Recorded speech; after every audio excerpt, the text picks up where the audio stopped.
वाहेगुरु जी जपो।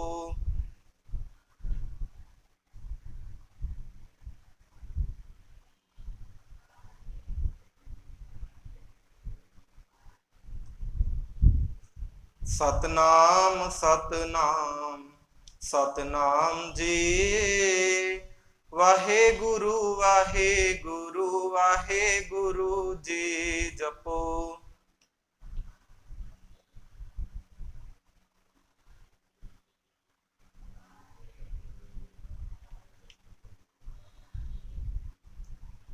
जपो सतनाम सतनाम सतनाम जी, वाहेगुरु वाहेगुरु वाहेगुरु जी जपो।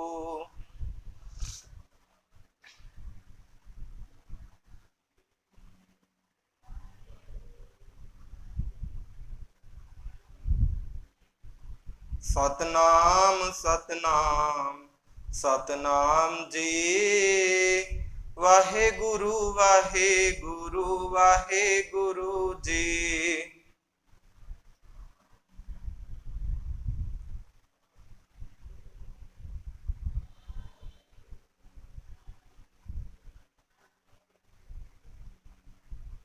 सो साध संगत जी, अज का जो श्लोक है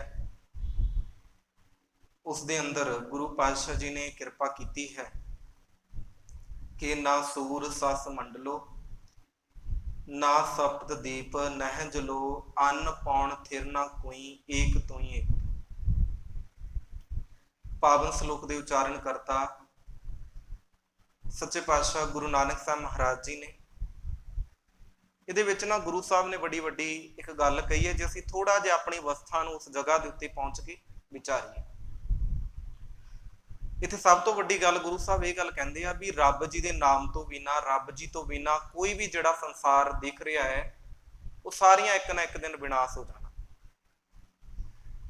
ਕਰੋੜਾਂ ਅਰਬਾਂ ਖਰਬਾਂ ਸਾਲਾਂ ਤੋਂ ਜਗ ਰਿਹਾ ਜਿਹੜਾ ਸੂਰਜ ਹੈ ਤੇ ਜਿਹੜਾ ਚੰਦਰਮਾ ਧਰਤੀ ਦੇ ਆਲੇ ਦੁਆਲੇ रोजाना चक्कर लगा रहा है।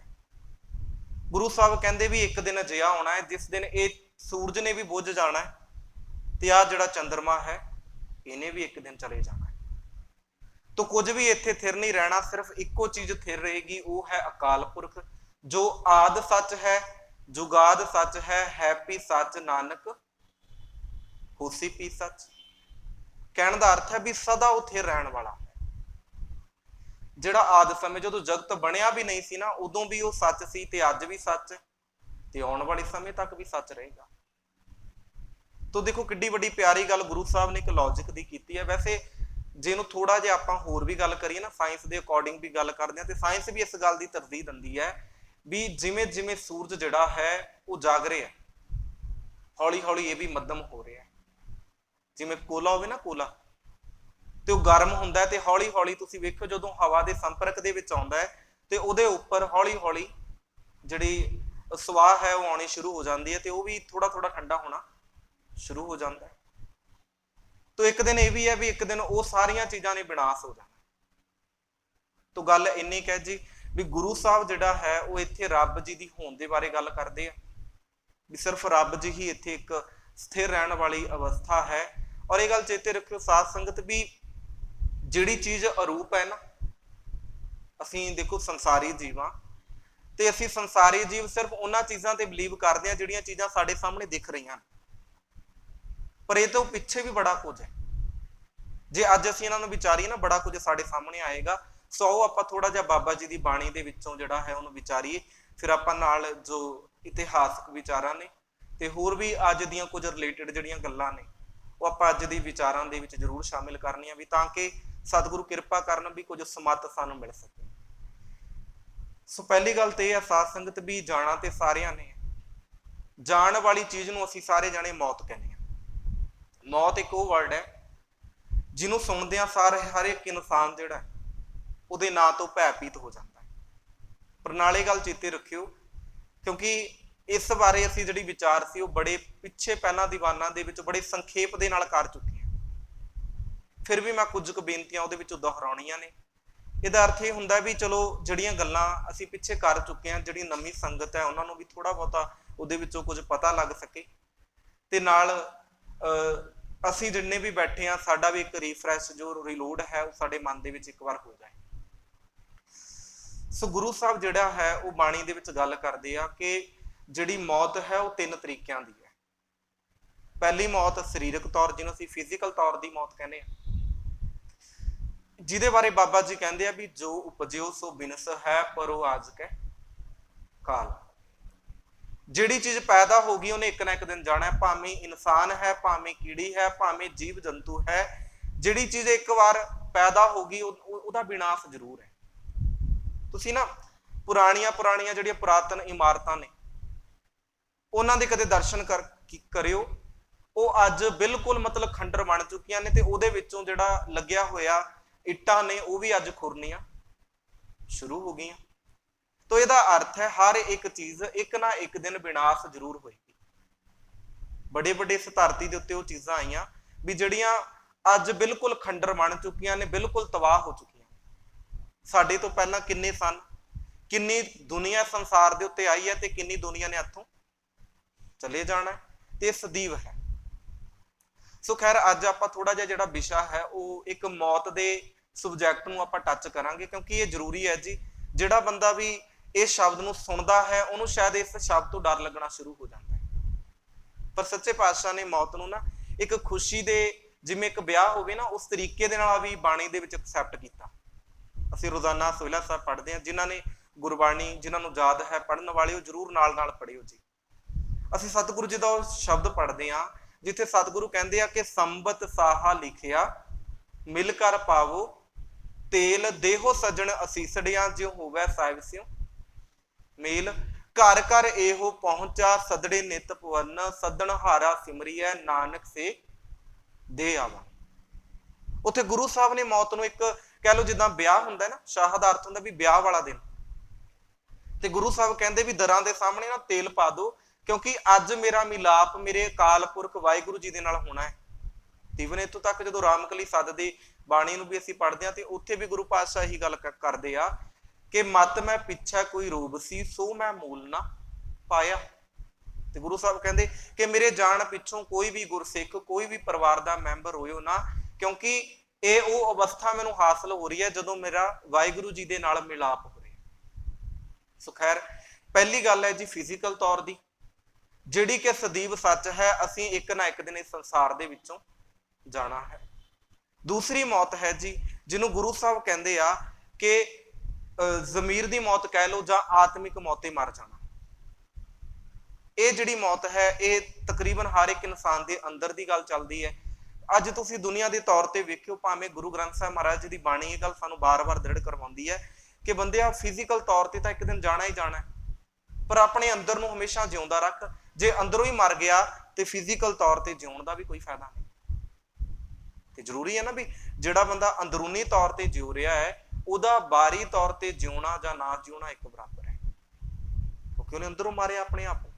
ਮੈਂ ਥੋੜਾ ਜਿਹਾ ਵਿਸਥਾਰ ਹੋਰ ਦੇਵਾਂਗਾ ਅੱਗੇ ਜਾ ਕੇ, ਪਰ ਪਹਿਲਾਂ ਆਪਾਂ ਥੋੜਾ ਜਿਹਾ ਬਾਬਾ ਜੀ ਦੀ ਬਾਣੀ ਦੇ ਵਿੱਚੋਂ ਦਰਸ਼ਨ ਕਰ ਲਈਏ। ਬਾਬਾ ਕਬੀਰ ਜੀ ਇਸ ਪ੍ਰਥਾ ਇੱਕ ਸ਼ਲੋਕ ਬੜਾ ਸੋਹਣਾ ਲਿਖਦੇ ਆ ਜੀ, ਸਾਰਿਆਂ ਨੂੰ ਯਾਦ ਵੀ ਹੈ। ਅਸੀਂ ਪਿੱਛੇ ਬਾਬਾ ਕਬੀਰ ਜੀ ਦੇ ਸ਼ਲੋਕਾਂ ਦੀ ਵਿਚਾਰ ਕਰਕੇ ਆਏ ਹਾਂ, ਜਿੱਥੇ ਬਾਬਾ ਕਬੀਰ ਜੀ ਕਹਿੰਦੇ ਕਬੀਰ ਮਰਤਾ ਮਰਤਾ ਜਗ ਮੂਆ ਮਰ ਪੇ ਨਾ ਜਾਣਿਆ ਕੋਏ, ਵੀ ਸਾਰਾ ਸੰਸਾਰ ਮਰ ਰਿਹਾ ਪਰ ਮਰਨਾ ਤਾਂ ਕਿਸੇ ਨੂੰ ਆਇਆ ਹੀ ਨਹੀਂ। ਸਾਰੀ ਦੁਨੀਆ ਕਹਿ ਰਹੀ ਹੈ ਵੀ ਫਿਜ਼ੀਕਲ ਤੌਰ ਤੇ ਫਲਾਣਾ ਚਲਾ ਗਿਆ ਤੇ ਅੱਜ ਉਹ ਚਲਾ ਗਿਆ, ਅੱਜ ਅਸੀਂ ਇਹੀ ਗੱਲਾਂ ਕਰ ਰਹੇ ਹਾਂ ਨਾ। ਤੇ ਸਤਿਗੁਰੂ ਕਹਿੰਦੇ ਜਾਣਾ ਤੇ ਸਾਰਿਆਂ ਨੇ, ਪਰ ਭਾਈ ਮਰਨਾ ਤੇ ਕਿਸੇ ਬਿਰਲੇ ਨੂੰ ਆਉਂਦਾ ਹੈ। ਐਸੀ ਮਰਨੀ ਜੋ ਮਰੈ ਬੋਹਰ ਨਾ ਮਰਨਾ ਹੋਏ, ਅਜਿਹੀ ਮੌਤੇ ਮਾਰ ਕੇ ਮੁੜ ਕੇ ਤੇਰੀ ਮੌਤ ਨਾ ਹੋ ਸਕੇ। ਇਹ ਫਿਜ਼ੀਕਲ ਦੀ ਨਹੀਂ ਜੀ, ਇਹ ਅੰਦਰੂਨੀ ਦੀ ਗੱਲ ਹੈ ਵੀ ਮੁੜ ਕੇ ਅੰਦਰੋਂ ਤੂੰ ਬਾਰ-ਬਾਰ ਨਾ ਮਰੇ। ਬੰਦੇ ਦਾ ਸੁਭਾਅ ਹੈ ਜੀ, ਇਹਦੇ ਸਾਹਮਣੇ ਕੋਈ ਵੀ ਅਮੋਲਕ ਚੀਜ਼ ਆ ਜਾਏ ਨਾ, ਇਹ ਉਸ ਚੀਜ਼ ਦੇ ਉੱਤੇ ਮਰਨਾ ਸ਼ੁਰੂ ਹੋ ਜਾਂਦਾ ਹੈ। ਕਈ ਵਾਰ ਤੁਸੀਂ ਵੇਖਿਓ, ਕਈ ਵਾਰ ਆਪਾਂ ਕਹਿੰਦੇ ਨਾ ਕੋਈ ਬੰਦਾ ਜੀ ਖਾਣ ਦਾ ਬੜਾ ਸ਼ੌਕੀਨ ਹੈ, ਉਹਦੇ ਸਾਹਮਣੇ ਖਾਣਾ ਰੱਖ ਦੋ, ਉਹ 1 ਮਿੰਟ ਦੀ ਉਹਦੇ ਵੱਲ ਭੱਜਣਾ ਸ਼ੁਰੂ ਕਰ ਦਿੰਦਾ। ਕਿਸੇ ਨੂੰ ਪੈਸਿਆਂ ਦੇ ਉੱਤੇ। ਸੋ ਹਰ ਇੱਕ ਚੀਜ਼ ਹੈ ਜੀ ਜਿੱਥੇ ਹਰ ਇੱਕ ਬੰਦਾ ਆਪਣੀ ਜ਼ਮੀਰ ਨੂੰ ਗਿਰਾ ਲੈਂਦਾ ਹੈ, ਤੇ ਜ਼ਮੀਰ ਨੂੰ ਗਿਰਾਉਣਾ ਹੀ ਗੁਰੂ ਗ੍ਰੰਥ ਸਾਹਿਬ ਮਹਾਰਾਜ ਜੀ ਦੀ ਬਾਣੀ ਦੂਸਰੀ ਮੌਤ ਦੇ ਤੌਰ ਤੇ ਐਕਸੈਪਟ ਕਰਦੀ ਹੈ। तो ये मौत गुरु साहब कहते असीं बचना है। इनू ऐदां भी कह सकते हैं भी रब जी विसर गए, तो रब जी नूं विसरना असल दे विच जमीर दा मरना है। हर विसरत सदा खुआरी, तां को धोखा कहां व्यापै जाको ऊट तुहारी। कि हे परमात्मा जी, जिहड़े रब जी नूं विसर गए उन्हां दा जिहड़ा जीवन है वह बिल्कुल खुआरी है, उन्हां दे पल्ले हमेशा खुआरी ही हासिल हुंदी है, बेपत्ती। पर ये सतगुरु नाल भी कहंदे आ कि उहनूं किहड़ी गल दा चिंता, उहनूं किहड़ी गल दी ठगी कि जिहदे उत्ते तेरा मिहर भरिया हत्थ होवे, जिन्हों तेरा आसरा होवे, वो तो इन्हां चीज़ां दे उत्ते नहीं जांदा। सो इस करके गुरु ग्रंथ साहब महाराज जी की बाणी दे विच जिद्दां आपां श्लोक विचारे ना भी ऐसी मरनी जो मरै बौर ना मरना होई, वो इस प्रथा ना गुरु ग्रंथ साहब दे विच आपां नूं दो तरीके दे नाल पाठ मिलदे आ। एक मिलदा ऐसी मरनी जो मरै, जे आपां पढ़दे ना मर पे ना जानिया कोई, एक भेदे नाल भी आउंदा ते एक मर पी ना जानिया कोई। ये दो तरीकिਆਂ दे नाल गुरु ग्रंथ साहब महाराज जी दे विचों सानू ये पाठ मिलता है। ये नाल ही ना एक जगह के उत्ते गुरु अमरदास महाराज जी ने इस प्रथा एक श्लोक दर्ज किया। तुसीं गुरु ग्रंथ साहब महाराज जी की बाणी दे विच जाके ना एक बार दर्शन करियो। उत्थे पातशाह जी कहंदे आ महला तीजा, क्या जाना किव मरांगे कैसा मरना होए। सवाल है जी साडे सामने गुरु साहब का भी, किसी नूं पता ही नहीं है भी किस तरीके दे नाल मरना है ते किवें मरिया जा सकदा है। क्या जाना किव मरांगे कैसा मरना होए, जेकर साहिब मनो ना बिसरै तां साहिला मरना होए। जेकर मन दे विचों कहंदे साहिब नहीं ना विसरिया ते चेते रखियो भी जिहड़ी मौत है वह भी एक तरह की सौखी है, फिर सहले तरीके दे नाल मरिया जा सकदा है। तो इस करके ये दूसरे तरीके दी है जी। तीसरी मौत जिहदे विच गुरु ग्रंथ साहब महाराज जी की बाणी सानू ये गल कहंदी है कि उहदे विच हर एक इंसान नूं मरना चाहिदा है, वो है जी शब्द गुरु वाली मौत, जिहदे विच असीं अपने मन नूं मारना। शब्द मरो फिर जीवो सद ही तां फिर मरण ना होई। कि हे भाई हे बंदिया, शब्द दे विच अपने मन नूं मार लै। जब तक मन नहीं ना मारेगा, मन जीता है जगजीत वाली गल नहीं आई। तो इसलिए मन नूं मारना बड़ा जरूरी है, क्योंकि दुनिया दे विच बड़ियां ने जोर लाया जी कि मन नूं किसी ना किसी तरीके दे नाल मारिया जा सके, पर उन्हां दे आपो अपने यतन रहे। किसी ने तन नूं कुटना शुरू करता, कोई जंगलों दे विच पुट्ठा लटक गया, कोई गर्मियां दे विच धूणियां दे अगे सेकना शुरू कर दिता भी तन बिल्कुल इनू खत्म कर दो। जब तक जिन्ना तन नूं कष्ट दिता जाएगा तो उन्नी शायद बंदगी ज्यादा होएगी। ते गुरु अमरदास महाराज कहंदे मन हट किने ना पायो सब थके कर्म कमाए। मन हट पे कर भरम दे, कि वो जिहड़े मन हट भाव के जिहड़ी मन की जिद करन वाले इंसान वो सारा कुछ अपने शरीर नूं तप करदे करदे थक गए, पर कहंदे उन्हां दे पल्ले कुछ भी नहीं पिया, मन अजे भी गंदा है। ते एक जगह के उत्ते सतगुरु कहंदे आ गृह तज बन खंड जाइए चुन खाइए कंदा अजहू विकार ना छोड़ई पापी मन मंदा। भी घर भी छड्डता, जंगलों दे विच जाके कंद मूल खाना शुरू करता, भी जिवें गाजर बूटी वो चीज़ां जिहड़ियां जमीन दे विच उगदियां ने वो चीज़ां नूं खाना शुरू करता। पर सच्चे पातशाह कहंदे अजे भी तू चेते रख, इन्ना कुछ खाण दे बावजूद भी बंदिया अजे भी तेरा पापी मन विषय विकारां तो नहीं हटिया, अजे भी मंदा है। तो इस करके भी जे इन्ना कुछ करने के बावजूद सतगुरु कहते कुछ फर्क नहीं ना पिया, फिर तेरा जंगल विच रहने का की फायदा, तो फिर तेरा घर दे विच भी रहने का की फायदा। दोनों चीज़ां इक्को ने ना, सेम ही ने। तो सतगुरु कहते जिन्हां ने परमात्मा नूं पाउणा है, जिन्हां ने रब जी नूं याद करना है ना, वो तो अपने घरां दे विच बैठ के भी उहदे नाम नूं ध्या लैंदे आ। ते जिन्हां ने नहीं याद करना ना, उन्हां नूं भावें जंगल की सृष्टि दे किसी भी कोने दे उत्ते भेज दिओ, उत्थे भी जाके रब जी नूं नहीं याद करना। तो रब जी नूं याद करने के लिए गुरु साहब कहते मन नूं मारना बड़ा जरूरी है।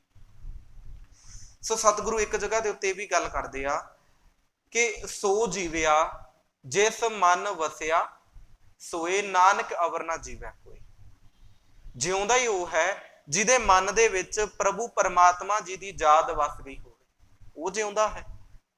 पर सतगुरु कहते नानक अवर ना जीवै कोई, जिहदे मन दे विच वाहिगुरू जी की परमात्मा जी की याद ही नहीं रही तो सतगुरु कहते वो असल दे विच मरिया होया है आत्मिक तौर के उत्ते।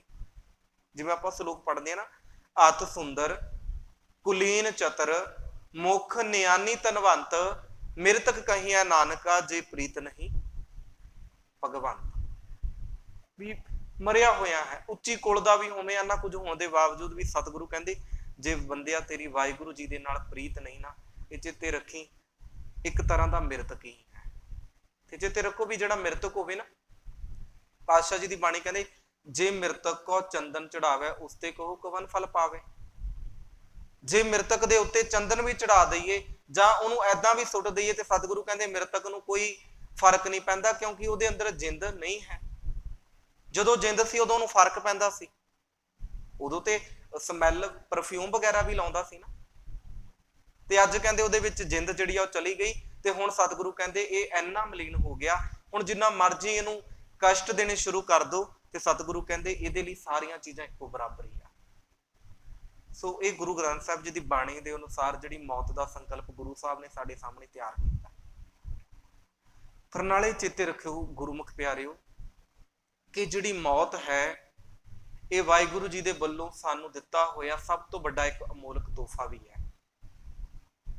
ये चेते रखियो जी, क्योंकि जेकर मौत ना बंदे नूं आवे, तुसीं वेखियो भी जिन्ने भी पुराने बजुर्ग ने अज मंजियां दे उत्ते पए आ, अज भी वो मौत की एक तरह की उड़ीक करते हैं भी वाहिगुरू कृपा कर हुण ते सारा कुछ चला गया, हुण सिर्फ सवास ही बाकी ने, जे भी किते लै जाए। बैठे हो अरदासां कर रहे हैं। इहदा अर्थ है कि आपां इहनूं ऐदां भी समझ सकते हैं भी बंदा अपनी जीवन के 70 साल 100 साल 120 साल सारी जिंदगी दुख सुख करदियां करदियां बिता दिंदा है, ते मौत वो नींद है जिहड़ी बंदे नूं एक सुकून दे दिंदी है। जिवें कोई विद्वान कहता ना भी जिहड़ा सौना है वो अद्धी मौत है, ते जिहड़ी पूरी मौत है उस असल दे विच असली सौना है, वो बिल्कुल आरामदायक है। तो इस करके साध संगत इनू कोई आपां भयंकर ना लैके जाइए, क्योंकि अजकल ये विशा इदां दा बना दिता भी जदों भी कोई बंदा इहदी गल करदा है ना ते असीं आम तौर ते कह दिंदे नहीं नहीं भाई इहदी गल ही ना करो, सुख की गल करो। तुसीं चेते रखियो जदों भी साडे घरां दे विच खुशी दा भी कोई भी फंक्शन होवे ना, साडी गुरु की हजूरी दे विच अरदास किहड़ी हुंदी है जी, जिन्ना सिंगां सिंगड़ियां ने धर्म हेत सीस दिते बंद बंद कटाए खोपरियां लोहाइयां चरखियां ते चढ़े आरियां नाल चराए गए। ते वो असीं अरदास जिहड़ी है वो रोजाना गुरु दे अगे करदे हां, भावें खुशी होवे ते भावें गमी होवे। इहदा अर्थ है गुरु सानूं ये सिखांदा है कि भाई उन्हां चीज़ां दे विच भी इन्हां चीज़ां नूं याद रखना है। कल्ला ये नहीं भी असीं खुशी दे विच ही लगे रहिए भी बस खुशी ही बहुत वड्डी है, नहीं। पातशाह कहंदे ये भी नाल चेते रख कि खुशी दे विच उन्हां मरजीवड़ियां नूं चेते रख नाल।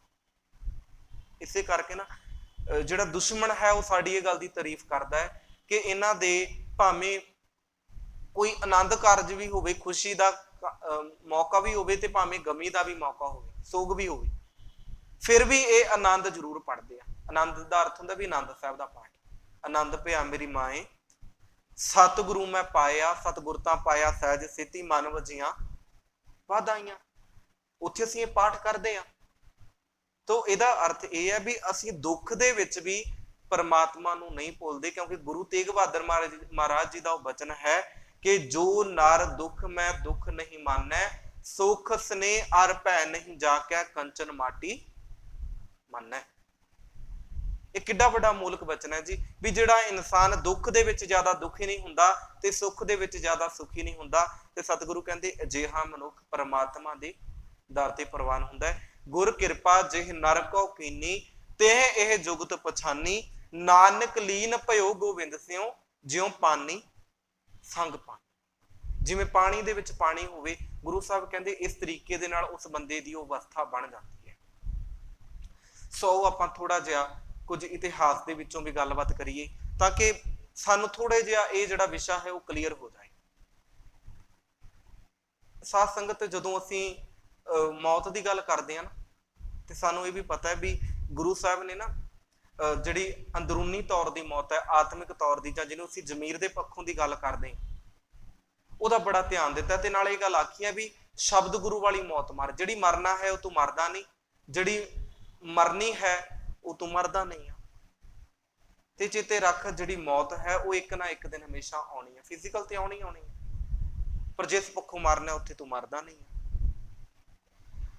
सो जदों असीं गुरु रामदास महाराज जी की गल करते हैं, उन्हां दे जीवन दे विच ना असीं पिछे जो विचारिया सी भी जदों गुरु साहब गुरु अमरदास महाराज जी थड़े वाली गल करते ना, भी थड़े बनाउण दी, भाई रामा जी ते भाई जेठा जी गुरु रामदास महाराज जी, गुरु साहब उन्होंने थड़े बनाने का एक संदेश देंदे, हुक्म करदे भी तुसीं थड़े बनाओ। पहले दिन थड़े बनाए, हालांकि चलो साखी असीं पिछे विचार चुके हैं, मैं उहदे विचों एक हिंट ये लेना है कि किस तरीके दे नाल अंदरों हौमै मरदी है, ईगो मरदी है। ते जदों उन्होंने कहा गया ना भी तुसीं थड़े बनाओ, पहले दिन बनाए भाई रामा जी ने भी ते भाई जेठा जी ने भी। पहले दिन गुरु साहब ने कहा, डंडे दे नाल निशान लगा दिता, कहते नहीं गलत बने, सही नहीं बनया, दोबारा ढा के बनाओ। दूजा दिन होया, दूजे दिन भी बना दिता, भाई जेठा जी भी बना रहा ते भाई रामा जी भी बना रहे। जो दोनों ने बनाया, दूजे दिन भी पातशाह ने जो चेक किया ना, उन्होंने कहा नहीं अजे भी गल नहीं बनी, अजे भी नहीं बनया। दूजे दिन भी कहते ढा दिओ ते ढा दिता। तीसरे दिन भी इस तरीके दे नाल होया कि उन्होंने फिर थड़े बनाए ते गुरु पातशाह ने कह दिता भी ढा दिओ। भाई रामा जी ने क्या कहा, ते उन्हें जो वेख्या भी एक दिन हो गया, 2 दिन हो गया थड़े बनाउंदियां नूं, तीजे दिन फिर कहता भी थड़ा सही नहीं बनया। मन दे विच गुस्सा आया, क्रोध दे विच आके गुरु अमरदास महाराज नूं कहण लगा पातशाह इहदे विच गलती थड़े दी नहीं, इस विच गलती तुहाडी है। उन्हें कह दिता, कहंदा भी हंकार दे उहदे बोल सन, कहंदा नहीं नजरिया तुहाडा है, तुहाडे नजरिए दे विच ਇਹ ਤੁਹਾਡੀਆਂ ਅੱਖਾਂ ਜਿਹੜੀਆਂ ਨੇ ਉਹ ਤੁਹਾਨੂੰ ਗਲਤ ਦਿਖਾ ਰਹੀਆਂ ਨੇ। ਇੱਕ ਦਿਨ ਮੰਨਦਿਆਂ, 2 ਦਿਨ ਮੰਨਦਿਆਂ, ਤੀਜੇ ਦਿਨ ਫਿਰ ਤੁਸੀਂ ਕਹਿ ਦਿੱਤਾ ਢਾ ਦਿੱਤਾ ਤੇ ਕਹਿਣ ਲੱਗੇ ਗੁਰੂ ਅਮਰਦਾਸ ਮਹਾਰਾਜ ਜੀ ਤੁਸੀਂ ਬਜ਼ੁਰਗ ਹੋ ਚੁੱਕੇ ਹੋ ਤੇ ਇਸ ਕਰਕੇ ਮੈਨੂੰ ਲੱਗਦਾ ਹੈ ਵੀ ਤੁਹਾਨੂੰ ਥੜਿਆਂ ਦੀ ਅਜੇ ਪਹਿਚਾਣ ਨਹੀਂ ਰਹੀ। ਉਹ ਕਹਿੰਦਾ ਮੈਂ ਨਹੀਂ ਢਾ ਸਕਦਾ। ਉਹਨੇ ਥੜੇ ਨਹੀਂ ਢਾਏ ਤੇ ਉਦੋਂ ਬਾਅਦ ਉਹ ਵਾਪਸ ਚਲਾ ਗਿਆ। ਤੇ ਜਦੋਂ ਗੁਰੂ ਰਾਮਦਾਸ ਮਹਾਰਾਜ ਭਾਈ ਜੇਠਾ ਜੀ ਦੇ ਰੂਪ ਦੇ ਵਿੱਚ ਨੇ, ਉਹਨਾਂ ਨੂੰ ਜਦੋਂ ਕਿਹਾ, ਤੀਜੇ ਦਿਨ ਵੀ ਢਾ ਦਿੱਤਾ, ਚੌਥੇ ਦਿਨ ਫਿਰ ਬਣਾਉਣ ਲੱਗੇ, ਚੌਥੇ ਦਿਨ ਫਿਰ ਚੈੱਕ ਕੀਤਾ, ਚੌਥੇ ਦਿਨ ਵੀ ਢਾ ਦਿੱਤਾ। ਕਰਦੇ ਕਰਦੇ 7ਵੇਂ ਦਿਨ ਜਦੋਂ ਬਣਾ ਰਹੇ ਤੇ 7ਵੇਂ ਦਿਨ ਆ ਕੇ ਵੀ ਗੁਰੂ ਅਮਰਦਾਸ ਮਹਾਰਾਜ ਕਹਿੰਦੇ ਆ ਕਿ ਨਹੀਂ ਅੱਜ ਵੀ ਠੀਕ ਨਹੀਂ ਬਣਿਆ, ਅੱਜ ਵੀ ਉਸੇ ਤਰੀਕੇ ਦੇ ਨਾਲ ਬਣਿਆ ਤੇ ਕਹਿੰਦੇ ਢਾ ਦਿਓ। ਤੇ ਕਹਿੰਦੇ ਭਾਈ ਜੇਠਾ ਜੀ ਨੇ ਜਦੋਂ ਇਹ ਗੱਲ ਵੇਖੀ ਨਾ ਵੀ ਗੁਰੂ ਸਾਹਿਬ ਨੇ ਕਹਿ ਦਿੱਤਾ ਵੀ ਇਹਨੂੰ ਢਾ ਦਿਓ, ਮਨ ਦੇ ਵਿੱਚ ਬੈਰਾਗ ਆ ਗਿਆ ਤੇ ਬੈਰਾਗ ਦੇ ਵਿੱਚ ਆਏ ਹੋਏ ਸੱਚੇ ਪਾਤਸ਼ਾਹ ਧੰਨ ਧੰਨ ਸਾਹਿਬ ਸ੍ਰੀ ਗੁਰੂ ਰਾਮਦਾਸ ਮਹਾਰਾਜ ਨੇ ਕਹਿੰਦੇ ਗੁਰੂ ਅਮਰਦਾਸ ਮਹਾਰਾਜ ਜੀ ਦੇ ਚਰਨ ਫੜਨੇ ਤੇ ਚਰਨ ਫੜਦੇ ਫੜਦੇ ਗੁਰੂ ਪਾਤਸ਼ਾਹ ਨੇ ਇੱਕੋ ਗੱਲ ਕਹੀ, ਕਹਿਣ ਲੱਗੀ ਮਾਲਕਾ ਮੈਂ ਕਿੰਨਾ ਗਲਤ ਇਨਸਾਨ, ਉਹਨਾਂ ਦੇ ਬਚਨ ਸੀ ਮੈਂ ਕਿੰਨਾ ਭੁੱਲਣਹਾਰ ਆ, ਮੈਂ 7 ਦਿਨ ਗਲਤੀਆਂ ਕਰਦਾ ਰਿਹਾ ਤੇ 7 ਦਿਨ ਤੁਸੀਂ ਫਿਰ ਮੈਨੂੰ ਮੌਕਾ ਦਿੰਦੇ ਰਹੇ। ਕਹਿੰਦੇ ਪਾਤਸ਼ਾਹ ਦੁਨੀਆ ਦੇ ਵਿੱਚ ਕੋਈ ਇਨਸਾਨ ਇੱਕ ਵਾਰ ਗਲਤੀ ਕਰੇ ਤੇ ਦੁਨੀਆ ਉਹਨੂੰ ਦੰਡ ਦਿੰਦੀ ਹੈ, ਉਹਨੂੰ ਸਜ਼ਾ ਦਿੰਦੀ ਹੈ, 2 ਵਾਰ ਕਰੇ ਉਹਨੂੰ ਸਜ਼ਾ ਦਿੰਦੀ ਹੈ, 3 ਵਾਰ ਹੱਦ, 3 ਵਾਰ ਤੱਕ ਹਰ ਇੱਕ ਬੰਦੇ ਦੀ ਸੰਮਤਾ ਹੈ। ਮੇਰੇ ਪਾਤਸ਼ਾਹ ਤੇਰਾ ਕਿੱਡਾ ਦਲੇਰ ਹਿਰਦਾ ਹੈ ਕਿ ਮੈਂ 7 ਵਾਰ ਗਲਤੀ ਕੀਤੀ, ਤੂੰ 7 ਵਾਰ ਵੀ ਮੈਨੂੰ ਇਹ ਗੱਲ ਕਹਿ ਕੇ ਬਖਸ਼ ਦਿੱਤਾ ਵੀ ਭੁੱਲ ਹੋਈ ਹੈ ਤੇ ਅੱਗੇ ਹੋਰ ਵੀ ਮੌਕੇ ਦਿੰਨਾ ਤੇ ਸਤਿਗੁਰੂ ਮੈਂ ਥੜਾ ਨਹੀਂ ਬਣਾ ਸਕਦਾ। ਸਤਿਗੁਰੂ ਕਹਿੰਦੇ ਕਿਉਂ ਨਹੀਂ ਬਣਾ ਸਕਦਾ? ਤੇ ਉਦੋਂ ਗੁਰੂ ਰਾਮਦਾਸ ਮਹਾਰਾਜ ਦੇ ਬਚਨ ਪਤਾ ਕੀ ਸੀ? ਕਹਿਣ ਲੱਗੇ ਸਤਿਗੁਰੂ ਤੇਰੀ ਜਿਹੜੀ ਸਮੱਤ ਹੈ, ਤੇਰੀ ਜਿਹੜੀ ਮੱਤ ਹੈ ਉਹ ਬਹੁਤ ਵੱਡੀ ਹੈ, ਅਪਾਰ ਹੈ, ਉਸ ਮੱਤ ਦਾ ਮੈਂ ਪਾਰ ਕਿੱਦਾਂ ਪਾ ਸਕਦਾ? ਇਸ ਕਰਕੇ ਤੇਰੀ ਮੱਤ ਦੇ ਬਰਾਬਰ ਵੀ ਨਹੀਂ ਮੈਂ ਜਾ ਸਕਦਾ ਤੇ ਸਤਿਗੁਰੂ ਤੇਰੀ ਮੱਤ ਐਡੀ ਵਿਸ਼ਾਲ ਹੈ, ਤੇਰੀ ਵੱਡੀ ਮੱਤ ਦੇ ਵਿਸ਼ਾਲ ਦੇ ਹੋਣ ਦੇ ਬਾਵਜੂਦ ਤੇ ਮੈਂ ਇੱਕ ਛੋਟਾ ਜਿਹਾ ਜੀਠਾ ਉਹ ਥੜਾ ਕਿੱਦਾਂ ਬਣਾ ਸਕਦਾ? ਇਹਦਾ ਅਰਥ ਹੈ ਵੀ ਇਹਨਾਂ ਦੋਨਾਂ ਦੇ ਬਚਨ ਨੂੰ ਜਦੋਂ ਤੁਸੀਂ ਵਿਚਾਰੋਗੇ ਨਾ, ਇੱਕ ਦੇ ਵਿੱਚ ਕ੍ਰੋਧ ਹੈ, ਉਹ ਕ੍ਰੋਧ ਦੀ ਅੱਗ ਦੇ ਵਿੱਚ ਸੜ ਕੇ ਗੁਰੂ ਪਾਤਸ਼ਾਹ ਨੂੰ ਇਹ ਗੱਲ ਕਹਿ ਰਿਹਾ, ਇੱਕ ਦੇ ਅੰਦਰ ਬਿਲਕੁਲ ਅੰਦਰੋਂ ਮਰ ਚੁੱਕਾ ਹੈ, ਅੰਦਰੋਂ ਹਉਮੈ ਖਤਮ ਹੋ ਚੁੱਕੀ ਹੈ, ਕ੍ਰੋਧ ਖਤਮ ਹੋ ਚੁੱਕਾ ਹੈ ਤੇ ਕ੍ਰੋਧ ਖਤਮ ਹੋਣ ਦੇ ਬਾਵਜੂਦ ਉਹਨਾਂ ਦੇ ਬਚਨ ਸੁਣੋ ਤੇ ਬਚਨ ਸੁਣਾਉਂਦਿਆਂ ਸੁਣਾਉਂਦਿਆਂ ਇਹ ਗੱਲ ਕਹਿ ਰਹੇ ਆ ਕਿ ਪਾਤਸ਼ਾਹ ਜੀ ਇਹਦੇ ਵਿੱਚ ਮੇਰੀ ਹੀ ਗਲਤੀ ਹੈ, ਤੇਰੀ ਗਲਤੀ ਨਹੀਂ। ਸੋ ਗੁਰੂ ਸਿਖਾਉਂਦਾ ਵੀ ਇਹੀ ਆ ਸਾਨੂੰ, ਮਾਫ ਕਰਨਾ। ਅੱਜ ਕੱਲ ਦਾ ਯੁੱਗ ਪਤਾ ਕਿਹੋ ਜਿਹਾ? ਅੱਜ ਕੱਲ ਦਾ ਯੁੱਗ ਇਹ ਹੈ ਵੀ ਕੋਈ ਬੰਦਾ ਕੁਝ ਥੋੜਾ ਜਿਹਾ ਗਲਤ ਕਰ ਦੇਵੇ ਨਾ ਤੇ ਅਸੀਂ ਕਹਿੰਦੇ ਨਾ ਨਾ ਜੀ ਫਲਾਣਾ ਬੰਦਾ ਬਿਲਕੁਲ ਗਲਤ ਹੈ। ਪਰ ਗੁਰੂ ਪਾਤਸ਼ਾਹ ਪਤਾ ਸਾਨੂੰ ਕੀ ਕਹਿੰਦੇ ਆ? ਕਹਿੰਦੇ ਭਲਿਆ ਜਿਹਦੀ ਤੂੰ ਗਲਤੀਆਂ ਦੀ ਗੱਲ ਕਰਦਾ ਹੈ ਨਾ, ਉਹ ਇਨਸਾਨ ਅਸਲ ਦੇ ਵਿੱਚ ਇੱਕ ਇਨਸਾਨ ਹੈ, ਨਾ ਕਿ ਭਗਵਾਨ ਹੈ।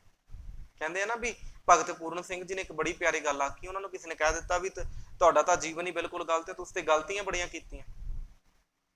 ਉਹ ਕਹਿੰਦੇ ਹਾਂ ਗਲਤੀਆਂ ਕੀਤੀਆਂ ਨੇ, ਇਨਸਾਨ ਹਾਂ ਤਾਂ ਕਰਕੇ ਗਲਤੀਆਂ ਕਰ ਰਹੇ ਹਾਂ, ਜੇ ਭਗਵਾਨ ਹੁੰਦਾ ਤੇ ਸ਼ਾਇਦ ਗਲਤੀਆਂ ਨਾ ਹੁੰਦੀਆਂ, ਤੇ ਮੈਂ ਭਗਵਾਨ ਤੇ ਨਹੀਂ ਆ ਨਾ। ਤੇ ਇਸ ਕਰਕੇ ਚੇਤੇ ਰੱਖਿਓ, ਇਨਸਾਨੀ ਫਿਤਰਤ ਹੈ ਕਿ ਉਹ ਕੁਝ ਵੀ ਬੋਲ ਸਕਦਾ ਹੈ, ਉਹਦੇ ਕੋਲ ਕੋਈ ਵੀ ਗਲਤੀ ਹੋ ਸਕਦੀ ਹੈ, ਬਖਸ਼ਣਹਾਰਾ ਤਾਂ ਮਾਲਕ ਹੈ ਨਾ। ਤੇ ਇਹ ਸੋਚੋ ਵੀ ਮਾਲਕ ਦਾ ਕਿੱਡਾ ਹਿਰਦਾ ਵਿਸ਼ਾਲ ਹੈ ਕਿ ਸਾਡੇ ਵਰਗੇ ਜੀਵਾਂ ਦੇ ਕੋਲੋਂ ਕਿੰਨੇ ਕਿੰਨੇ ਪਾਪ ਹੁੰਦੇ ਆ। ਅਸੀਂ ਖਤੇ ਬਹੁਤ ਕਮਾਵਦੇ, ਅੰਤ ਨਾ ਪਾਰਾਵਾਰ, ਹਰ ਕਿਰਪਾ ਕਰਕੇ ਬਖਸ਼ ਲਿਓ, ਹਉ ਪਾਪੀ ਵੱਡ ਗੁਨਾਹਗਾਰ। हे ਮਾਲਕ ਜੀ, ਅਸੀਂ ਆਪਣੇ ਜੀਵਨ ਦੇ ਵਿੱਚ ਬੜੇ ਖਤੇ ਕਮਾ ਰਹੇ। ਖਤੇ ਦਾ ਅਰਥ ਹੁੰਦਾ ਵੀ ਪਾਪ। ਅਸੀਂ ਬੜੇ ਵੱਡੇ ਔਗਣਹਾਰ ਜੀਵ ਆ, ਪਰ ਸਤਿਗੁਰੂ ਜੀ ਜਿਹਦਾ ਪਾਰ ਹੀ ਨਹੀਂ ਪਾਇਆ ਜਾ ਸਕਦਾ, ਇੰਨੇ ਨੇ ਪਾਪ ਅਸੀਂ ਜੀਵਨ ਦੇ ਵਿੱਚ ਕਰ ਚੁੱਕੇ ਆ। ਪਰ ਸਾਨੂੰ ਪਤਾ ਹੈ, ਜੋ ਸ਼ਰਣੇ ਆਵੇ ਤਿਸ ਕੰਠ ਲਾਵੇ, ਹਰ ਬਿਰਦ ਸੁਆਮੀ ਸੰਦਾ। ਮੇਰੇ ਸੁਆਮੀ ਦਾ ਸੁਭਾਅ ਹੈ ਕਿ ਜਿਹੜਾ ਇਨਸਾਨ ਲੱਖ ਅਪਰਾਧ ਕਰਕੇ ਵੀ ਇਹਦੇ ਕੋਲ ਆ ਜਾਵੇ ਨਾ, ਤੇ ਮਾਲਕ ਉਹਨਾਂ ਨੂੰ ਬਖਸ਼ਣ ਦੀ ਸਮਰੱਥਾ ਰੱਖਦਾ ਹੈ। ਇਹ ਬਖਸ਼ਣਹਾਰ ਹੈ ਜੀ। ਤੋ ਇਸ ਕਰਕੇ ਨਾ ਸਾਧ ਸੰਗਤ, ਜਦੋਂ ਅਸੀਂ ਥੋੜੀ ਜਿਹੀ ਹੋਰ ਨੂੰ ਗੱਲ ਨੂੰ ਵਿਚਾਰੀਏ ਨਾ, ਤੇ ਗੱਲ ਇਹ ਹੈ ਵੀ ਜਦੋਂ ਅਸੀਂ ਪ੍ਰਮਾਤਮਾ ਜੀ ਦੀ ਗੱਲ ਕਰਦੇ ਆ ਨਾ, ਅਸੀਂ ਸਿਰਫ ਇੱਥੇ ਤੱਕ ਉਲਝੇ ਹੋਏ ਆ ਵੀ ਇੱਕ ਅਰੂਪ, ਜਿਹੜਾ ਪ੍ਰਮਾਤਮਾ ਅਰੂਪ ਹੈ ਨਾ, ਉਹਨੂੰ ਅਸੀਂ ਸਮਝ ਨਹੀਂ ਪਾਉਂਦੇ। ਜਿੱਦਣ ਸਮਝਾਂਗੇ ਨਾ, ਉਦਣ ਗੱਲ ਸਾਡੇ ਸਮਝ ਗੋਚਰ ਦੇ ਵਿੱਚ ਵੀ ਆਏਗੀ। ਮੈਂ ਇੱਕ ਛੋਟੀ ਜਿਹੀ ਗੱਲ ਆਪ ਸੰਗਤ ਦੇ ਨਾਲ ਸਾਂਝੀ ਕਰਦਾ। ਕਹਿੰਦੇ ਕੋਈ ਇੱਕ ਰਾਹੀ ਨਾ, ਉਹ ਰਸਤੇ ਦੇ ਵਿੱਚ ਜਾ ਰਹੇ ਆ, ਤੇ ਜਾਂਦਾ ਜਾਂਦਾ ਨਾ ਕਹਿੰਦੇ ਵੀ ਉਹਨੇ ਵੇਖਿਆ ਵੀ ਰਸਤੇ ਦੇ ਵਿੱਚ ਇੱਕ ਬੜਾ ਸੋਹਣਾ ਫੁੱਲ ਲੱਗਿਆ ਪਿਆ, ਫੁੱਲ ਦੀ ਮਹਿਕ ਬੜੀ ਸੋਹਣੀ ਆ ਰਹੀ, ਤੇ ਸੋਚਿਆ ਵੀ ਜਾ ਹੀ ਰਿਹਾ ਤੇ ਕਿਉਂ ਨਾ ਫੁੱਲ ਨੂੰ ਤੋੜ ਲਿਆ ਜਾਏ। ਉਹਨੇ ਕੀ ਕੀਤਾ, ਕਹਿੰਦੇ ਵੀ ਆਪਣੇ ਕੋਲ ਉਹਦੇ ਕੋਲ ਕੋਈ ਚਾਕੂ ਸੀ, ਉਹਨੇ ਕੱਢਿਆ ਤੇ ਚਾਕੂ ਦੇ ਨਾਲ ਫੁੱਲ ਨੂੰ ਤੋੜਨ ਲੱਗਾ। ਤੇ ਕਹਿੰਦੇ ਜਦੋਂ ਤੋੜਨ ਲੱਗਾ ਤੇ ਫੁੱਲ ਨੇ ਇੱਕ ਆਵਾਜ਼ ਦਿੱਤੀ। ਹੁਣ ਇਹਨੂੰ ਥੋੜਾ ਜਿਹਾ ਨਾ, ਕਿਉਂਕਿ ਇਹਨੂੰ ਜੇ ਆਪਾਂ ਥੋੜਾ ਤਰਕਵਾਦੀ ਸੋਚ ਵਿੱਚ ਲੈ ਕੇ ਜਾਵਾਂਗੇ ਵੀ ਜੀ ਫੁੱਲ ਕਿੱਥੇ ਬੋਲਦਾ ਹੈ, ਨਹੀਂ, ਇਹ ਕਿਉਂਕਿ ਹਰ ਇੱਕ ਜਦੋਂ ਵੀ ਕੋਈ ਵੀ ਕਵੀ ਆਪਣੀ ਗੱਲ ਕਲਪਨਾ ਕਰਦਾ ਹੈ ਨਾ, ਕੋਈ ਵੀ ਕਵੀ ਕੋਈ ਵੀ ਸਤਰ ਲਿਖਦਾ ਹੈ ਨਾ, ਤੇ ਉਹ ਮੁਰਦਿਆਂ ਦੇ ਵਿੱਚੋਂ ਵੀ ਆਵਾਜ਼ ਪੈਦਾ ਕਰ ਦਿੰਦਾ ਹੈ। ਮੈਨੂੰ ਪਤਾ ਹੈ, ਪਿੱਛੇ ਜੇ ਮੈਂ ਨਾ ਰਜਨੀਸ਼ ਨੂੰ ਪੜ੍ਹ ਰਿਹਾ ਸਾਂ, ਉਸੋਂ ਨੂੰ, ਉਹਦੇ ਵਿੱਚ ਨਾ ਉਹ ਇੱਕ ਗੱਲ ਬੜੀ ਪਿਆਰੀ ਲਿਖਦਾ। ਕਹਿੰਦਾ ਵੀ ਇੱਕ ਬੰਦੇ ਦੀ ਮਤਲਬ ਕਿ ਅਰਥੀ ਉੱਠ ਰਹੀ ਸੀ, ਚਾਰ ਬੰਦਿਆਂ ਨੇ ਉਹਨੂੰ ਸਹਾਰਾ ਦਿੱਤਾ। ਕਹਿੰਦਾ ਵੀ ਮੈਨੂੰ ਏਦਾਂ ਪ੍ਰਤੀਤ ਹੋ ਰਿਹਾ ਸੀ ਵੀ ਜਿਵੇਂ ਮੁਰਦਾ ਇਹ ਗੱਲ ਕਹਿ ਰਿਹਾ ਹੋਵੇ ਕਿ ਮੈਨੂੰ ਚਾਰਾਂ ਦੀ ਲੋੜ ਨਹੀਂ ਸੀ, ਜੇ ਜਿਉਂਦੇ ਜੀ ਇਹਨਾਂ ਦੇ ਵਿੱਚੋਂ ਇੱਕੋ ਮਿਲ ਜਾਂਦਾ ਤੇ ਕਹਿੰਦਾ ਮੇਰੇ ਲਈ ਬਹੁਤ ਵੱਡਾ ਸੀ। ਜਿਉਂਦੇ ਜੀ ਇੱਕ ਵੀ ਨਹੀਂ ਮਿਲਿਆ ਤੇ ਕਹਿੰਦਾ ਮਰਨ ਤੋਂ ਬਾਅਦ ਚਾਰ ਜਾਣੇ ਆ ਗਏ ਆਸਰਾ ਦੇਣ ਦੇ ਲਈ।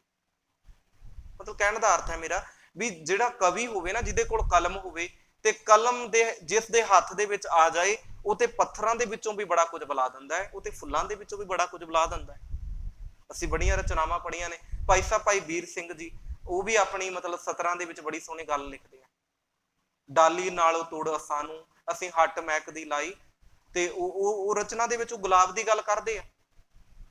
ਉਹ ਕਹਿੰਦਾ ਵੀ ਉਹਨੇ ਚਾਕੂ ਕੱਢਿਆ, ਤੇ ਚਾਕੂ ਕੱਢ ਕੇ ਨਾ ਜਦੋਂ ਫੁੱਲ ਨੂੰ ਤੋੜਨ ਲੱਗਾ, ਵੱਢਣ ਲੱਗਾ ਟਾਹਣੀ ਤੋਂ, ਤੇ ਫੁੱਲ ਨੇ ਆਵਾਜ਼ ਮਾਰੀ ਵੀ ਕਿਉਂ ਤੋੜਨ ਲੱਗਿਆ ਮੈਨੂੰ?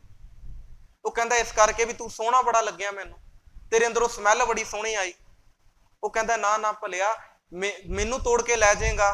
ਕਹਿੰਦਾ ਮੈਂ ਸਿਰਫ ਕੁਝ ਕੁ ਮਿੰਟਾਂ ਦਾ ਵਾਂ, ਕੁਝ ਕੁ ਘੰਟਿਆਂ ਦਾ ਵਾਂ, ਉਦੋਂ ਬਾਅਦ ਜਿਹੜੇ ਹੱਥਾਂ ਨਾਲ ਤੋੜਿਆ ਉਹ ਹੱਥਾਂ ਦੇ ਨਾਲ ਵਾਪਸ ਸੁੱਟ ਕੇ ਵੀ ਆਏਗਾ। ਤੇ ਕਹਿੰਦਾ ਫਿਰ, ਕਹਿੰਦਾ ਮੇਰਾ ਵਜੂਦ ਅਸਲ ਟਾਹਣੀ ਦੇ ਕਰਕੇ ਹੈ, ਜਿਹਦੇ ਕਰਕੇ ਮੈਂ ਜੁੜਿਆ ਹੋਇਆ। ਜਿਹੜੀ ਜੋ ਫੁੱਲ ਦੀ ਸਮਰੱਥਾ ਸੀ ਉਹਨੇ ਤਾਂ ਉਹੀ ਦੱਸਣਾ ਸੀ ਜੋ ਉਹਨੂੰ ਦਿਖ ਰਿਹਾ ਸੀ। ਕਿਉਂਕਿ ਸਾਡੀ ਜੀਵਨ ਦੀ ਇਹ ਗੱਲ ਹੈ ਜੀ, ਜ਼ਿੰਦਗੀ ਦੀ ਗੱਲ ਕਰ ਰਿਹਾ ਮੈਂ, ਵੀ ਅਸੀਂ ਸਿਰਫ ਜਿਹੜੀਆਂ ਰੂਪ ਵਾਲੀਆਂ, ਜਿਹੜੀਆਂ ਦ੍ਰਿਸ਼ਟਮਾਨ ਚੀਜ਼ਾਂ ਨੇ, ਉਸ ਚੀਜ਼ਾਂ ਤੇ ਬਿਲੀਵ ਕਰਦੇ ਹਾਂ। ਤੇ ਬੜੀ ਸੋਹਣੀ ਸੰਖੇਪ ਹੈ ਵੀ ਫੁੱਲ ਨੇ ਜਦੋਂ ਟਾਹਣੀ ਨੂੰ ਕਿਹਾ, ਉਹਨੇ ਸੋਚਿਆ ਵੀ ਟਾਹਣੀ ਨੂੰ ਕੱਟ ਲਿਆ ਜਾਏ। ਉਹਨੇ ਜਦੋਂ ਟਾਹਣੀ ਨੂੰ ਕੱਟਣ ਲੱਗਿਆ ਨਾ, ਤੇ ਟਾਹਣੀ ਕਹਿੰਦੀ ਮੈਨੂੰ ਕਿਉਂ ਕੱਟਦਾ ਹੈ? ਫੁੱਲ ਤੇ ਅਣਜਾਣ ਹੈ, ਅਸਲ ਚ ਇਹਨੂੰ ਸਮਝ ਨਹੀਂ, ਮੇਰਾ ਵਜੂਦ ਤਣੇ ਕਰਕੇ ਹੈ, ਜੇ ਤਣਾ ਨਾ ਹੁੰਦਾ ਤੇ ਮੈਂ ਵੀ ਨਾ ਹੁੰਦਾ। ਕਹਿੰਦਾ ਜੇ ਤੂੰ ਕੱਟਣਾ ਤੇ ਤੂੰ ਜਿਹੜਾ ਤਣਾ ਹੈ ਉਹ ਤੋਂ ਕੱਟ। ਕਹਿੰਦੇ ਜਦੋਂ ਉਹਨੇ ਨਾ ਮਤਲਬ, ਕਿਉਂਕਿ ਇਹ ਗੱਲ ਨੂੰ ਧਿਆਨ ਦੇ ਨਾਲ ਸੁਣਿਓ ਜੀ, ਗੱਲ ਤਾਂ ਸਾਨੂੰ ਸਮਝ ਆਏ। ਉਹਨੇ ਜਦੋਂ ਕਹਿੰਦੇ ਤਣੇ ਨੂੰ ਕੱਟਣ ਲੱਗਿਆ ਨਾ, ਤੇ ਤਣੇ ਨੇ ਕਿਹਾ, ਕਹਿੰਦਾ ਵੀ ਨਾ ਨਾ, ਕਹਿੰਦਾ ਇਹ ਫੁੱਲ ਟਾਹਣੀ ਇਹ ਦੋਨੋਂ ਮੂਰਖ ਨੇ, ਕਹਿੰਦੇ ਇਹਨਾਂ ਨੂੰ ਕੋਈ ਸਮਝ ਨਹੀਂ, ਜੋ ਚੀਜ਼ਾਂ ਇਹਨਾਂ ਨੂੰ ਦਿਖਦੀਆਂ ਨੇ ਉਹ ਚੀਜ਼ਾਂ ਤੇ ਬਿਲੀਵ ਕਰਦਾ। ਕਹਿੰਦਾ ਮੇਰਾ ਵਜੂਦ इन्हां करके नहीं आ, जां ये मेरे करके नहीं आ, मेरा वजूद असल दे विच वो चीज़ां करके है जिहड़ियां चीज़ां दिखदियां। कहंदा वो की? कहंदा वो चीज़ जिहड़ी जड़ है, जे जड़ नहीं तो कहंदा मेरी वो जिहड़ी पैदावार किद्दां हुंदी। ते कहंदे उन्हें जदों जड़ नूं पुछिया ना ते जड़ ने भी अगों जवाब दिता, कहंदे भी ये भी बिल्कुल मूर्ख ने, इन्हां नूं समझ कोई नहीं। कहंदे भी मेरा वजूद जिहड़ा है वो मिट्टी दे करके है। ये जिंदगी है जी साडी, जिथे जिथे सोच है उत्थे उत्थे तक जांदा है। खैर मैं अगे गल नूं कंप्लीट करा। वो विद्वान कहंदा भी उन्हें जदों मिट्टी दी गल कीती ते मिट्टी कहंदी नहीं, मेरा वजूद कली दा की, इहदे विच पानी दा भी वड्डा हक है। जे वो ना हुंदा ते मेरी की समर्था सी कि मैं एक जड़ नूं कुछ खुराक दे पाउंदी। नहीं तो मैं इदां भी पई हुई ना रेगिस्तान के इलाके दे विच जिथे कुछ पैदावार नहीं हुंदी। ते उन्हें जदों पानी नूं पुछया, पानी कहना नहीं, मेरा भी कोई वजूद नहीं, मेरा वजूद असल दे विच सूरज करके है। जिहड़ा समुद्रां दे विच पानी आउंदा है ना, उहनूं भाप बना के उड़ा दिंदा है ते बदलां दे रूप दे विच पानी दे विच फिर मैं इस धरती दे उत्ते आ जाना। जे जिहड़े रुख बिरख ने, बीज ने, उन्हां दे विच पैना वा ते फिर उहदे विचों दरख्त पैदा हुंदे आ। ते उहने कहंदे जदों सूरज नूं पुछया ना, सूरज भी कहंदा नहीं, कहंदा ये सारे बिल्कुल अणजाना। कहंदा तू मेरे रूप नूं जिहड़ा चमक रिहा रूप है ना, उहनूं वेख के गल कह रहे हैं भी मैं असल दे विच इन्हां सारियां दा मोढा। कहंदा नहीं, मेरे मेरे चमकण दे पिछे उस दा हक है, हथ है जिहड़ा अरूप है। उन्हें सीधा कह दिता, कहंदा मेरे चमकण दे पिछे उस ताकत दा हथ है जिहड़ी दुनिया दी निगाह दे विच जिन्हों वेख्या नहीं जा सकदा, जिन्हों दुनिया निरंकार कहंदी है। जे किते वो ना हुंदा ते मेरी कोई समर्था सी कि मैं इत्थे जाग सकदा। तो इस करके मतलब भी ये जिहड़ी चीज़ है, ये इस अज दे विषय दे उत्ते बिल्कुल टुकदी है। गुरु साहब भी कहंदे आ भी ना सस सूर मंडलो, भी ना ते सूरज है वो सदा थे रहने वाला नहीं है।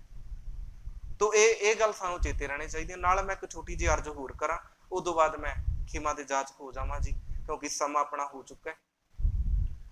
एक दो दिन असीं ना पहला संगत दे नाल विचार कर रहे सां, शायद आप संगत सारे सोशल मीडिया यूज करने वाले हो, तो जिहड़े यूज करते उन्होंने शायद पिछे जे ना घटना वेखी होवे, क्योंकि अज दे संकल्प दे उत्ते बिल्कुल वो खरी उतरदी है। उहदे विच इह सी कहंदे भी मतलब एक हाथणी ਉਹਨੂੰ ਨਾ ਕਿ मतलब ਉਹਦੇ ਮੂੰਹ ਦੇ ਵਿੱਚ ਕੁਝ ਅਨਾਨਾਸ ਪਾ ਕੇ ਨਾ ਉਹਦੇ ਵਿੱਚ ਪੋਟਾਸ਼ ਪਾ ਕੇ ਉਹਨੂੰ ਖਵਾਈ ਗਈ। ਤੇ ਕਹਿੰਦੇ ਜਦੋਂ ਉਹਨੂੰ ਖਵਾਈ ਗਈ मतलब ਕਿ ਉਹਦੇ ਅੰਦਰ ਗਿਆ, ਅੰਦਰ ਬੜੇ ਵਿਸਫੋਟ ਹੋਇਆ। ਤੇ ਉਹ ਹੱਥਣੀ ਵਿਚਾਰੀ ਦੇਖੋ, ਕਿਉਂਕਿ ਉਹ ਜਾਨਵਰ ਸੀ ਨਾ, ਪਰ ਮੈਂ ਵੇਖਦਾ ਹੁੰਨਾ ਵੀ ਇੱਕ ਜਾਨਵਰ ਦੇ ਕਿੱਡਾ ਵੱਡਾ ਦਲੇਰ ਹਿੱਸਾ, ਅੰਦਰ ਉਹਦੇ ਅੱਗ ਬਲ ਰਹੀ ਹੈ, ਅੰਦਰ ਧਮਾਕੇ ਚੱਲ ਰਹੇ ਆ, ਪਰ ਫਿਰ ਵੀ ਉਹਨੇ ਕਿਸੇ ਵੀ ਇਨਸਾਨਾਂ ਦੀ ਬਸਤੀ ਦੇ ਵਿੱਚ ਜਾ ਕੇ ਟੱਕਰ ਨਹੀਂ ਮਾਰੀ। नहीं तो हाथी का सुभाव वेखो, जदों भी वो मतलब कह लो बौंदल जाता है ना, अपने कंट्रोल तो बाहर हो जाता है, आउट ऑफ कंट्रोल, तो वेखो कितना कुछ तबाह कर दिंदा है। उन्हें फिर भी वेख्या भी उन्हें किसी को नुकसान नहीं पहुंचाया। वो इदां ही करदी करदी जदों वो समुद्र दे विच आई ना, वो कहंदे भी 3 दिन पानी दे विच खड़ी रही। पानी विच खड़ी कहंदे भी इदां लग रहा सी जिवें वो मौत की उड़ीक कर रही सी। ते मौत की उड़ीक करदी करदी ते कहंदे भी जदों वो तीसरे दिन जाके मरी ना, क्योंकि अंदर बिल्कुल अग बल रही सी, सोचा भी शायद पानी विच जाके अंदरों अग ठंडी हो जाए। 3 दिन पानी तो बाद कहंदे जदों दी मौत हुई ना, ते डॉक्टरां दे वल्लों उहदा पोस्टमार्टम किया गया। उन्होंने जदों रिपोर्ट कड्डी ते उहदे विच इह गल आई, कहंदे असल दे विच हाथणी कल्ली उहदी डैथ नहीं हुई, इहदे अंदर असल दे विच एक छोटा जिहा बच्चा भी सी इहदा, जिहदी डैथ हो गई। ਤੇ ਕਹਿੰਦਾ ਵੀ मतलब एक बंदे ने जिन्हें एक टॉपिक लिखिया ना, उन्हें नाले गल कही, कहता कि मैनू ऐदा लग रहा सी भी असल दे विच वो जिहड़ी हांतनी सी वो 3 दिन पानी दे विच खड़ी ये गल कह रही सी, क्योंकि उन्हें कोई भी इंसान उहदे कोल जांदा सी ना, उहनूं कोल नहीं सी आउण दिंदी जदों पानी दे विच गई। कहता भी वो ये गल शायद अपने मन दे विच सोच रही होवे कि ये इंसान ने, इन्हां इंसानां नालों चंगे ते जानवर ही ने ना, इन्हां दे नालों ते, क्योंकि इंसान अज उस निगाह तक गुजर चुका है कि मतलब कि ये दूजियां नूं ते की इन्हां ने तां जानवर नहीं छड्डे। ते साथ संगत चेते रखियो, क्योंकि पिछे जे बड़ियां कुछ ऐदां दीयां चीज़ां आउंदियां, थोड़े थोड़े क दिनां बाद एक होर भी गल आई भी मतलब एक बेजुबान जिहड़ा जानवर सी, वो मतलब गऊ जिन्हों असीं गऊ कहने, हालांकि चलो ठीक है किसी धर्म का उहदे नाल संबंध है ते बेजुबान वो जानवर, उहदे मूँह दे विच कहंदे पोटास पा दित्ती, उहदा थल्लों जिहड़ा पूरा जवाड़ा सी ना, अज भी सोशल मीडिया ते वायरल है भी वो बिल्कुल फट चुका है, लहू लुहान। तो इस करके भाई इंसान आ इंसान वर्गे रहिए। जिवें ना किसी ने एक बड़ी वधिया एक गल लिखी, कहते भूख के मारे दो दाने क्या देखे, इंसानों की बस्ती में जान गवाते हुए देखे। कहते दो दाने लैण दे लई इंसानां दी बस्ती दे विच की चला गया, कहता मैं वेख्या भी इत्थे ते जाके जान चली जाती है। तो इस करके ये चेते रखना चाहिए, इंसान आ इंसानी फर्ज निभाइए ते नाल दी नाल जिथे बेजुबान जानवर ने उन्हां नूं भी जिउण दा हक है। सो खैर गुरु साहब कहते अन्न पानी फिर ना कोई, एक तू ही भी कुछ भी रहन वाला नहीं, ना अन्न पानी रहन वाला है, एक दिन सब कुछ विनाश हो जाना है। जे रहन वाला है तो वह सिर्फ और सिर्फ मालक है जी। सो सतगुरु कृपा करन जी, इन्नियां क बेनतियां प्रवान करनियां, होईयां भुलां दी खिमा बख्शनी। सारी संगत उचारण करो, आखो जी वाहिगुरू जी का खालसा वाहिगुरू जी की